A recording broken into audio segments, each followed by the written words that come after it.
Black fungus কি আৰু black ফাংগাছৰ লগত কোভিডৰ কি সম্পৰ্ক আৰু ভেকচিনৰ কি সম্পৰ্ক আজি ভিডিঅ'ত মই আলোচনা কৰিম। তো সম্পূৰ্ণকৈ ভিডিঅ'খন চাই থাকা।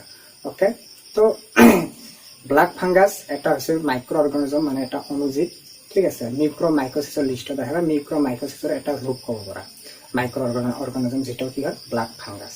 ওকে, তো যিসকল মানুহ মানে কোভিড হৈছিল আৰু কোভিডৰ পৰা ৰক্ষা পোৱাৰ কাৰণে কি কৈছে ট্ৰিটমেণ্ট লৈছে, মানে ভেকচিন লৈছে।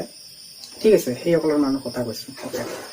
ওকে, যেতিয়া মানে ভেকচিন লয় তেতিয়া মানুহৰ শৰীৰৰ এটা ব্লেক ষ্টেটত মানে উঠি আহে মানুহৰ, মানে ইমিউনিটি চিষ্টেমটো পাৱাৰ। ঠিক আছে, তেতিয়া সেই মানে ষ্টেটত কি হয়, এই মাইক্ৰ অৰ্গানিজম নামৰ যিটো ব্ল্যাক ফাংগাছ আছে, মাইক্ৰ অৰ্গানিজম আছে অনুজীৱটো, মানে তাতে এটেক কৰে শৰীৰত।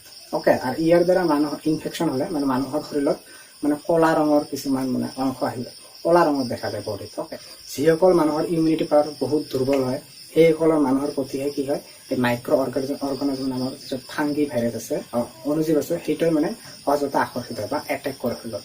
ওকে, তো কিছুমান মানুহৰ HIV হ'ব পাৰে, কেঞ্চাৰ হ'ব পাৰে বা ডায়েবেটিছ হ'ব পাৰে, এনেকুৱা মানুহৰ শৰীৰতে কি সহজতে এটেক কৰে এই ভাইৰাছটো। ওকে, মানে এই ভাইৰাছটো এনে নহয় যে য'তে ত'তে থাকিব পাৰে আপোনাৰ পৰিৱেশৰ। ওকে, কলা মাটি আৰু ধূলি বালিত থাকে এই ভাইৰাছটো আচলতে। আৰু য'তে মানে আপুনি য'ত ফুৰিবলৈ যাওক কি কৰে আপোনাৰ মাস্ক পিন্ধিব, তেতিয়াহে আপুনি কি হ'ব সুৰক্ষিত থাকিব পাৰে। ওকে, এনেকুৱা ভিডিঅ' পোৱাৰ কাৰণে মোৰ চেনেলখন ছাবস্ক্ৰাইব কৰক, লাইক কৰক, শ্বেয়াৰ কৰক। ওকে, তো ছায়েন্সৰ লগত জড়িত থকা। ওকে, মই মোৰ চেনেলত মিষ্টিৰিয়াছ যিবিলাক ঘটনা আছে সেইবোৰ চাইণ্টিফিক কাৰণ আলোচনা কৰোঁ, আৰু যিবোৰ ছায়েন্সৰ লগত জড়িত কাহিনী আছে বা ছায়েন্সৰ লগত যিবোৰ ঘটনা আছে ইউনিভাৰ্ছৰ বিষয়ে সেইবোৰ বিষয়তে আলোচনা কৰোঁ।